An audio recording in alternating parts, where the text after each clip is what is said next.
有劇團運用台語囡仔歌專輯改編出同名的台語音樂劇《春天佇倒位》。這故事呢是咧講一對姐弟仔去到莊頭找阿公學講台語的故事。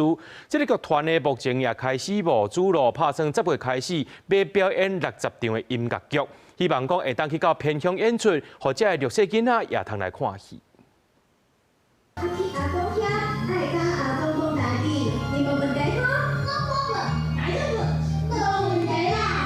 舞台頂媽媽甲囡仔帶去車頭，送因去莊腳找阿公學講台語。這是一出音樂劇《春天佇倒位》，用10條台語囡仔歌甲故事紗合起來。其實是2006年先有同名囡仔歌專輯，尾啊佇2003年，劇團才閣改編做音樂劇，配合專輯20周年，要閣搬起哩舞台演。我們想要募集一個60場的公益的邀演場，要去邀演我們的偏鄉跟弱勢的學童。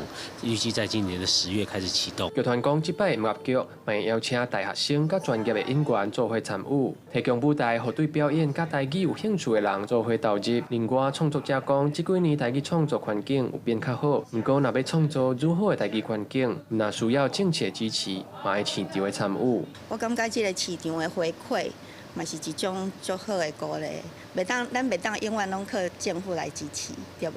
所以，這種音樂劇還是音樂會，這種市場的方法，其實是較永續的一種方法。劇團講，春天佇倒位音樂劇的台語使用比例有80%，打算10月要公開演出，嘛當咧和偏鄉的學校談合作，希望鼓勵父母帶囡仔來看戲，把母語自然傳承落去。記者郭金陽、王志光台北報道。